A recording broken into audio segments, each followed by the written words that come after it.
Chapter 3 में हम discuss करेंगे कम्युनिकेशन, उसकी टाइप्स, उसके बेनिफिट्स और कौन सी ऐसी मिस्टेक्स होती हैं जो थेरेपिस्ट ने अवॉइड करनी during the communication process. Patient की जो बॉडी लैंग्वेज होती है वो बहुत ज़्यादा इंपॉर्टेंट होती है, जिसको हम नॉन वर्बल कम्युनिकेशन का नाम यहाँ पर दे रहे हैं।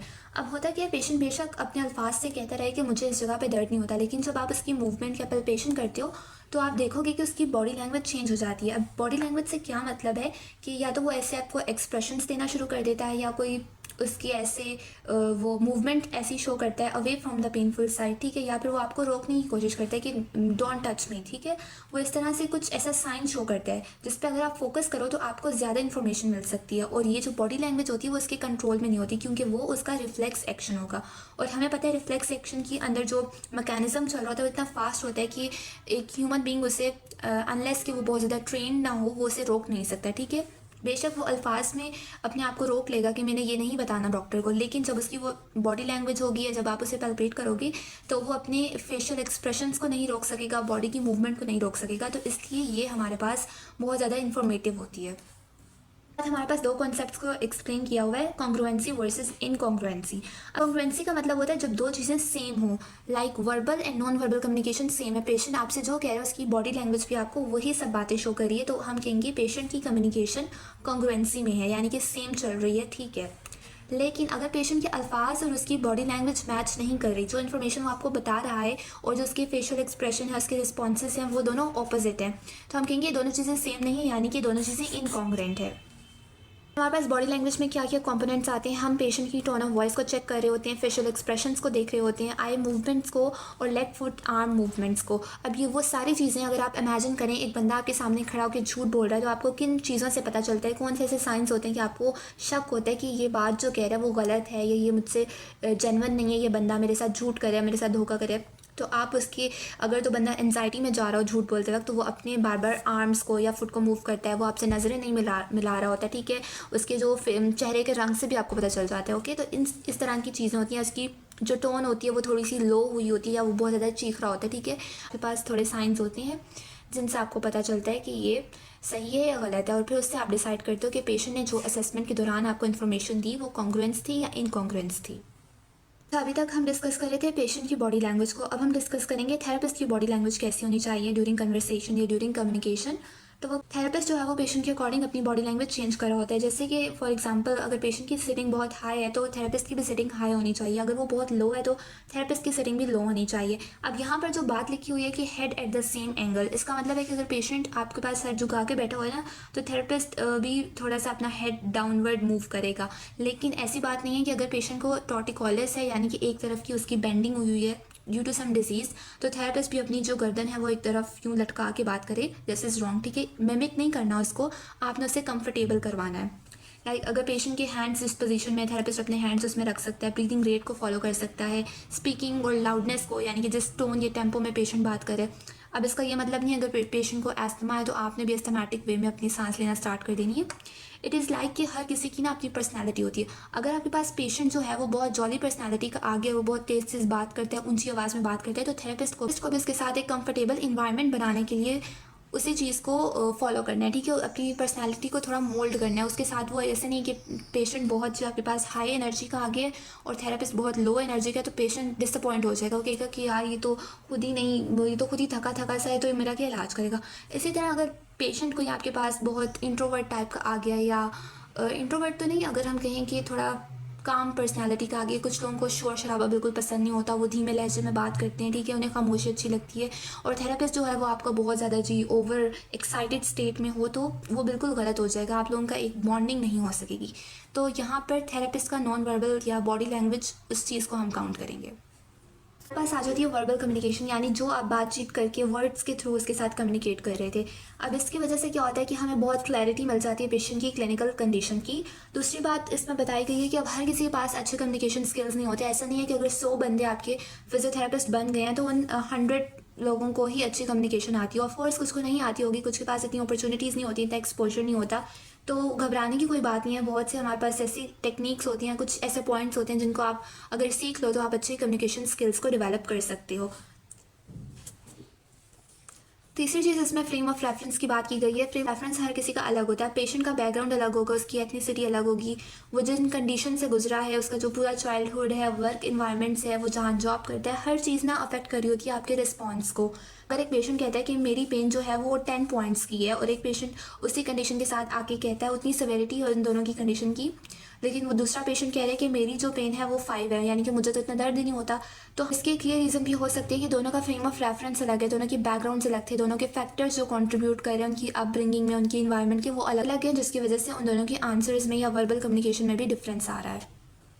जैसा कि हमने बात की थी कि कम्युनिकेशन स्किल्स सीखे जा सकते हैं, तो उसमें आपके पास 4 चीज़ें आ जाती हैं जो कि अगर आप सीख लो तो आपकी कम्युनिकेशन बेहतर हो सकती है। सबसे पहले इंटरव्यूइंग स्किल्स आ जाती हैं, फिर वर्डिंग स्किल्स की कैसे अल्फाज इस्तेमाल करने हैं, ब्रेविटी आती है, स्पॉन्टेनियस इन्फॉर्मेशन, और फर्दर चैप्टर में हम इन्हीं सब चीज़ों को डिस्कस करेंगे। इंटरव्यूइंग स्किल्स में सबसे पहला पॉइंट आता है कंट्रोल, यानी कि through out history taking process therapist ने अपने पेशेंट को कंट्रोल में रखना है। ऐसा ना हो कि पेशेंट आपसे बहुत इरेलेवेंट बातें स्टार्ट कर दे जो कि आपसे रिलेटेड ही नहीं है, जो आपको समझ नहीं आ रही अभी, या फिर अक्सर ऐसा होता है कि वो सारे अपने घर के मसले बताना शुरू कर देते हैं रेदर देन द डिजीज़ के उसके साइन सिम्टम्स क्या हैं, वो बहुत इरेलेवेंट बातें स्टार्ट करते हैं। तो आपने एज अ लीडर काम करना है वहाँ पर, और आपने उसे लीड करना है कि नहीं, दिस इज़ नॉट रेलिवेंट, आपने मुझे ये चीज़ बतानी है, ये नहीं बतानी। तो आपने अपने क्वेश्चंस ऐसे जनरेट करने हैं कि वो इधर उधर ना भटके और सीधी सीधी बात करके आपको अपनी डिज़ीज़ के बारे में इंफॉर्मेशन दे। अब इंटरव्यू करते वक्त ना या हिस्ट्री टेकिंग करते वक्त 2 तरह के हमें पेशेंट्स मिलते हैं। एक होते हैं जो कि बहुत बातें करते हैं, वो बगैर पूछे हर चीज़ बताना स्टार्ट कर देते हैं, उसको हम कहते हैं गैरलेस पेशेंट, ठीक है। और दूसरी तरह का वो पेशेंट होता है जो बताता ही नहीं, उससे 1000 दफ़ा एक सवाल पूछना पड़ता है फिर जाके वो जवाब देता है। यानी कि ये 2 डिफरेंट तरह के लोग हैं ना जो आपको आम ज़िंदगी में भी मिलते हैं। एक बहुत बातें कर देता है, उससे बस आप टाइम पूछते हो तो वो अपना अच्छा बुरा वक्त सब कुछ बताने लग जाता है, और एक बताता ही नहीं है कुछ, ठीक है। तो जो ये बहुत बातूनी पेशेंट्स होते हैं ना, तो उनको आपको रोकना पड़ता है, उसको हम कहते हैं डिस्ट्रप्शन करनी पड़ती है ड्यूरिंग द इंटरव्यू।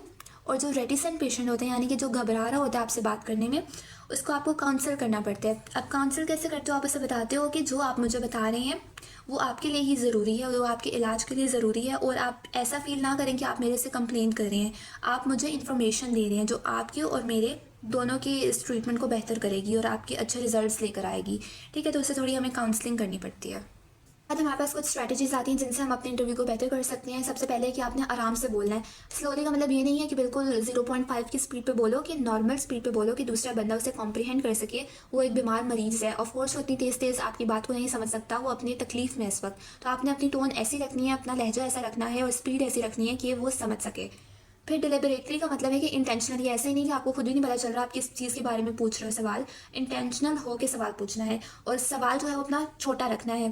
कभी कभी ऐसा होता है जब आप न्यू हिस्ट्री टेकिंग स्टार्ट करते हो या वर्ड्स में जाना स्टार्ट करते हो, आप इतने लंबे सवाल पूछते हो कि जब आपका सवाल एंड होता है तो पेशेंट कहते हैं सवाल क्या था, यानी उसे भूल जाता है कि आप इतना लंबा आप स्टोरी बना के सवाल पूछ रहे हो। तो शॉर्ट क्वेश्चंस पूछने हैं और एक वक्त में एक ही सवाल पूछना है। हमारे पास वर्डिंग स्किल्स आ जाते हैं जिसमें हमारे पास 2 बातें डिस्कस की गई हैं। सबसे पहली है पैरेललिंग। पैरेललिंग का मतलब है कि जब पेशेंट आपको अपने किसी मसले के बारे में बता रहा है, यानी कि वो कहता है कि मुझे अपने बाजू में इस टाइम पे दर्द होता है, तो आपने उससे बीच में टोकना नहीं है। अभी उसका दिमाग जो है अपने बाजू के बारे में सोच रहा है, हो सकता है कि उसके पास एक से ज़्यादा कोई पॉइंट हो सकता है उसे याद आ जाए कि मुझे रात में दर्द इस टाइम पे कुछ स्पेसिफिक टाइम पे होता है, जिस दिन मैं ज़्यादा काम करता हूँ उस दिन मुझे दर्द होता है। तो इससे आपको डिजीज़ के बारे में इंफॉर्मेशन मिल रही होती है, तो आपने कभी भी उसे इंटरप्ट नहीं करना। सेकेंड बात इसमें आती है कि अब ये चीज़ ऐसी है कि जो आप एक दिन में नहीं सीख सकते, आपको एक्सपीरियंस के बाद ही समझ आता है कि कहाँ पे पेशेंट को रोकना है, कहाँ पे नहीं रोकना, कब पेशेंट आपसे जेन्युइनली डिस्कस कर रहा है अपना मसला और कब वो गलत चीज़ें आपको बता रहा है, ठीक है। तो ये इसके लिए एक्सपीरियंस चाहिए होता है। स्किल्स में दूसरा पॉइंट आ जाता है बायस, जिसको हम फेवरेटिज्म भी कहते हैं। अब इसे समझाने के लिए मैं एग्जांपल देती हूँ कि इससे क्या मतलब है, इसको आप कैसे अपनी क्लिनिकल कंडीशंस में, इन्वायरमेंट में बायस्ड आप होते हो। तो सपोज करो कि आपका पीएसएल होता है, ठीक है, सब लोग क्रिकेट मैचेस देखते हैं, हर सिटी की टीम होती है। ये एक टीम है पिंडी की टीम है पिंडी की, हमारे पास टीम आ जाती है, टीम बी मुल्तान सुल्तान से आ गया, फिर लाहौर आ गया, ठीक है। अब सपोज अगर मैं लाहौर की हूँ ना, तो बेशक लाहौर वाले बुरा भी खेलें, मैं फिर भी लाहौर को ही सपोर्ट करूँगी। मैं कहूँगी नहीं, लाहौर बहुत अच्छी है और उनके प्लेयर्स बहुत अच्छे हैं, ऑल दो जो स्किल्स हैं वो टीम ए टीम बी के पास हैं, लेकिन मेरी फेवर कहाँ पर है, टीम सी के पास, जो कि मेरे सिटी की थी। अब मैंने यहाँ पर क्या शो किया, इस सिनेरियो में फेवरेटिज्म शो किया। मेरी जो फेवर थी या मेरी सपोर्ट जो थी वो बायस्ड थी। तो इसी तरह क्लिनिकल आप सेटअप्स में भी होता है कि जब आपके पास एक पेशेंट आता है विद सपोज़ आपके पास पेशेंट आता है विद शोल्डर पेन और आप उसके भी थोड़े से ही उससे पूछते हो, जी आपको क्या मसला था, कब से दर्द स्टार्ट हुआ, आपको डायबिटीज़ है। पेशेंट कहते हैं जी मुझे डायबिटीज़ भी है। तो आप ना खुद ब खुद पहले से ही सोच लेते हो कि इसको तो एडेसिव कैप्सुलाइटिस फ्रोजन शोल्डर होगा। और अब आप उससे ऐसे सवाल बनाकर पूछ रहे होते हो कि वो एडेसिव कैप्सुलाइटिस की ही डायग्नोसिस को कंफर्म करें।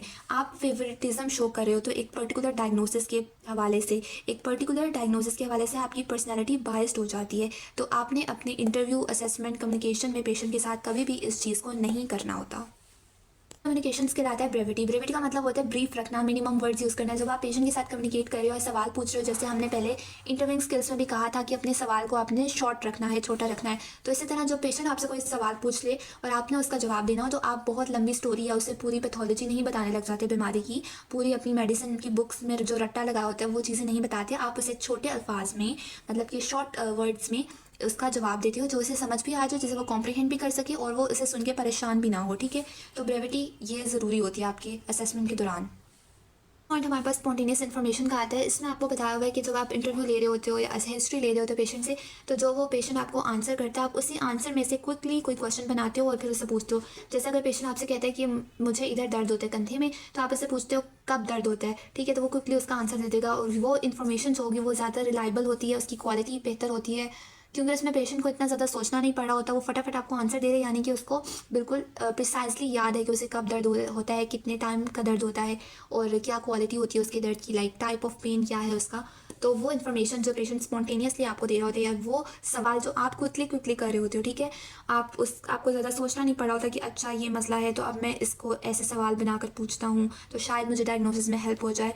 नहीं, जो आप क्विकली कर रहे हो तो यानी कि आपको पता चल रहा है, आपको भी समझ आ रही है, पेशेंट को भी समझ आ रही है कि उसको क्या मसला चल रहा है और आप भी उसको इंटीग्रेट कर पा रहे हो, तो वो इन्फॉर्मेशन ज़्यादा वैल्यूएबल होती है।